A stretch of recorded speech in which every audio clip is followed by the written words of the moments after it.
Welcome to this episode of Mindful Medicine. I'm your host, Tracie Jones, and we're here with Dr. Jim Schrenker. Today, we are going to talk about the crown chakra. And I want to say what that mantra is. It is, I receive guidance and I provide guidance. Dr. Schrenker, can you tell us about the note for this chakra and what the color is? Yeah, the color is white. The musical note is B. Interesting with the crown chakra. The other 6 chakras are directly on body. The crown chakra is at the crown, obviously, but also off body. So it's the first off body. So this is the first time we're getting to an ethereal portion of the energetic field with humans. It is the direct opening to guidance, the direct opening to universal energy. Okay. When you were talking about that, the mantra was, I receive and I give guidance. Mm-hmm. So with the ethereal there, you are talking about receiving information. Right. Right? And you have to be open to receive. Right. The crown's got to be open to receive. It will fall on deaf ears if it's not. So how do you open your crown? Meditation, mindfulness, awareness. Awareness of your surroundings, awareness of what other people are, awareness of other people's intentions, awareness of the interactions between individuals that you're not with or you're not directly interacting with. That awareness and that intention will open up the crown for guidance. You can always ask for it. You know, it's only a thought away. It's like, okay, help me out here. I need some help in this situation. What do I need to do? And if it's anything like my guidance, it doesn't necessarily show up as a sentence inside my brain and says, go to the left door. The right door has a tiger behind it. No. But it will be a billboard. So I've seen that in my life where you're driving down the road and you're thinking about something, you look up at the billboard and you're like, oh, that obvious, huh? Right. So, but you got to be open to it. How do you give guidance? Again, giving guidance just by being nice, by being helpful. It isn't necessarily about life advice or anything like that. It can be simply just being kind to the individual and recognizing that they are son or daughter of God. That difficult personality, trying to find the positive in that interaction, trying to find the positive in that person. Mm-hmm. That can be very helpful as far as providing guidance. But even in both situations, like you said, you have to be still, right? You have to be quiet. You have to take some time every day and go, okay, what do I need to hear today? Right. And 5 minutes before your feet hit the ground, 5 minutes after your feet get off the ground in bed, those are easy, simple, no-brainer times to be mindful. But as you progress with the practice of mindfulness, you have to be able to multitask. You have to be able to be in a conversation, yet subconsciously or consciously slow down and open up your mind and be receptive. Body language, right? Mm-hmm. So when I'm talking to a patient, and it's amazing if we could just record it. As soon as you cross a subject they don't want to hear or they don't believe in, it's this. And many times I will just take their arms and fold them out. And they'll look at me, I'm like, just be open to what I'm saying. And then they're like, oh. So that is how we protect ourselves, how we shut ourselves off. Turning my body, turning my shoulders away from you. That is not receiving guidance. You may not like what you hear, but it is guidance nonetheless. And the guidance doesn't have to be telling you how to go or where to go. The guidance could be, if you go left, there's a giant tiger trap that you're going to fall into. Okay, it doesn't mean I want to go left and fall in the tiger trap, but I'm going to use that information to change the direction that I'm going to go. So when you're in the office and we're talking about things that aren't good, your cholesterol sucks, your A1C's bad, all of that's diet. Well, I don't want to change my diet, right? Right. I'm just telling you, this is what it shows. whatever you're doing isn't working. You Right. don't have to convince me that you're doing the right thing because whatever you're doing isn't working. Right. So again, being open to that guidance, and that's a very literal sense. Being open to spiritual guidance, man, that's the ticket. And that's kind of hard to do because it's almost as if I'm going to put the sail up on my ship and the rudder's going to be in and I'm going to let somebody else steer it for a while because I'm in charge of where the ship goes, but I don't really know where I'm going. But that's the guidance. That's the falling back on your instincts, falling back on your intuition. And that's a gift. And it can be practiced, and you can get better at it. You're not going to be good at it on the first day you do it. Right.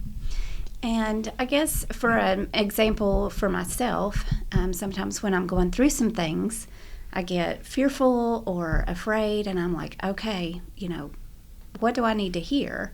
And my thing is numbers. Mm-hmm. I can be driving down the road, and I'll be fearful of something and thinking about something that I'm getting ready to come up against, and a car will cut me off, and I'll be like, what the crap? And you get so mad, and then you look at the license plate. Right. And for me, I see patterns of numbers. I see 111 or 333 or 747. Right. And then I'm sitting there thinking and go, that's okay. 747, I've seen that once when I was, in a really fearful place. And I'm like, 747, an airplane. It flies above the clouds. You are going to soar above this. Everything's going to be okay. Yeah. Just trust. Yeah. And I guess just paying attention to those things and seeing, okay, there is guidance. Right. It's there in front of you. If you take a minute to just go, okay, what do I see? Oh, wait a minute. I think that might mean something. Right. And for me, then you start seeing those patterns of numbers all the time. Right. One of my favorite scenes of any movie is Jim Carrey when he's God. He's having his existential crisis, and he's driving down the road, and the sign truck's in front of him, and it says stop, and it says turn left, turn right. He's got all these signs, and he's yelling at God. And it was very literal. It was like, look, you're getting ready to run off the road. You need to do that. So sometimes it can be right in your face. And you step back, you take a little laugh, and you acknowledge it and move on. But there's guidance every step of the way if you want it. But you can get blinded with guidance too. You can be asking for so much guidance you can't see what you really need to be doing. So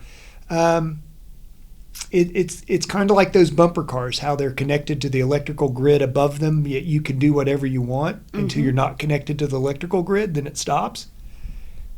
That's the guidance. When you're not connected, when you disconnect yourself from there, then all of a sudden things can get stagnant real quick in your life. So, or scary. Yeah. Right. Yeah, that's true. So, and then when we talk also about the third eye chakra, we're talking about psychological problems. These aren't sixth chakra, brain issues, ear issues, eye issues.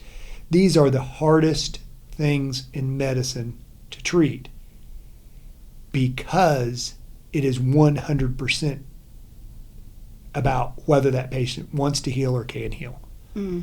If you have somebody that's in an active psychotic break, they're not going to be looking for guidance. They're not going to be listening to anybody. They need to be sedated and so they don't hurt themselves.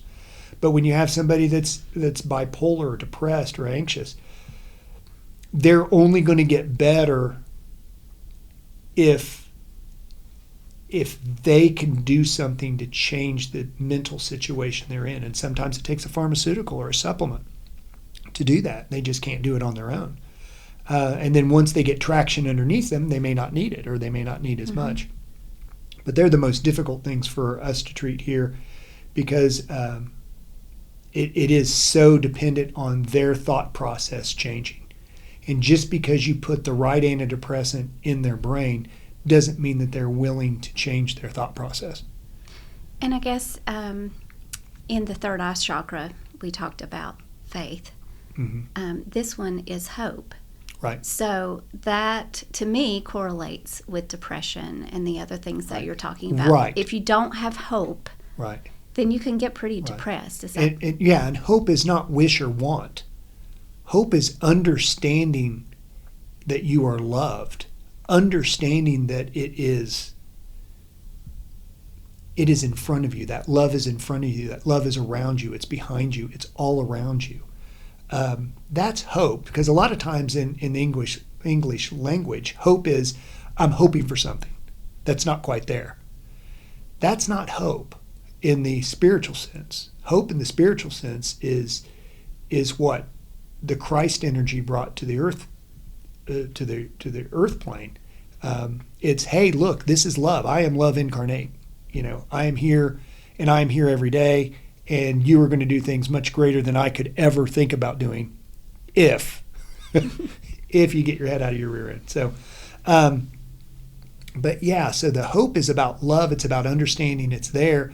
And then if you tie all these in, you start at the base chakra, 1, 2, 3, 4, 5, 6, 7. And if you work your way up and you look at these videos again and you kind of tie them all together, they all lead to the crown. So, and we'll do that in the next segment. We'll kind of tie them all in together and see the relationship. Okay. How do you suggest, number one, and this may be a hard question, and I know that, but if you are with someone who is depressed and doesn't have that hope, what can you do? How do you stick the stick in the spoke of the wheel that's turning? How do you disrupt their thought pattern in a positive way?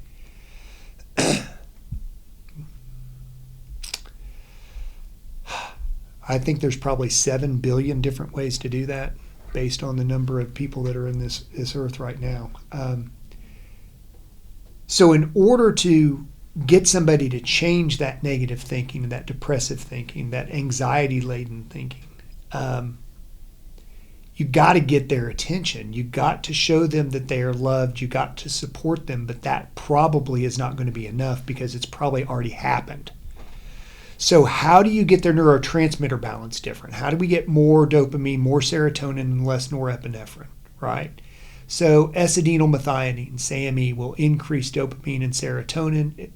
B6 will help suppress norepinephrine, but it will also support serotonin and dopamine. So B6 and SAMe are always good. 5-HTP, which is a precursor to serotonin, which is what Prozac and Zoloft and all those things do, is increase serotonin. There's GABA, which can decrease your norepinephrine by increasing your dopamine, which is like your natural Xanax or your natural Ativan. So there's all of those things that can get your attention, and then there's a whole bunch of pharmaceuticals that we could use. But acupuncture, my favorite is Reiki. I really like approaching depression and anxiety through spiritual balance. Conventional medicine will have you believe that you can be depressed for no reason. There has to be a reason. It may not be a conventionally obvious reason, but there's a reason you're depressed. You hit it. There's no hope. Why is there no hope? What is going through your brain? Why have you eliminated the ability to be happy from your vernacular? Why are you not talking about that? Why are we not progressing to that? So Reiki could be a year's worth of therapy in a 30, 40-minute session. It just gets straight to the energetic portion of your body. It gets straight to the energetic reason for what's going on. A good Reiki practitioner will find the chakra that's dysfunctional, and just because it's the crown chakra that's manifesting, something else has to be out of whack. So, supplements, pharmaceuticals, Reiki, acupuncture, neurofeedback, cognitive behavioral therapy. I mean, we didn't even get into all the therapies, but any one of those can actually help too. All you got to do is get their attention. You just got to get them out of it. Can be as simple as just watching a really funny movie and laughing and increasing dopamine naturally, and then going from there. But they have to feel supported. They have to feel that people have their back. Okay. Well, thank you so much, Dr. Schrenker, and thank you for watching this episode of Mindful Medicine. Remember, you are loved.